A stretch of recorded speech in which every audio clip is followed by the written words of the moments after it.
স্ত্রীকে বলবেন তুমি আমার সব, তুমি আমার কৈতরি, তুমি আমার টুনটুনি, তুমি আমার ময়না পাখি, তুমি আমার সোনা পাখি। ওই যে কয় কলিজা, তার মানে প্র্যাকটিস চলে বাসায়। আর কি ডাকেন ভাবিরে, কি ডাকেন বলেন? জান।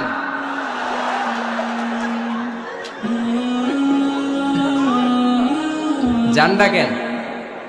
আর ভাবি কি ডাকে আপনাদেরকে? বাবু। কি ডাকে? বাবু ডাকে। আর কি ডাকে? হ্যাঁ, বেবি। পোলাপান কত দুষ্ট দেখছেন, বেবি ডাকে নাকি? স্বামী স্ত্রীর মধ্যে এই সোহাগপূর্ণ, এই ভালোবাসাপূর্ণ এই ডাকাডাকিতে কোনো গুনাহ নাই, আছে সওয়াব। এগুলো দাম্পত্য জীবনকে সুখময় করে, ঠিক কি না?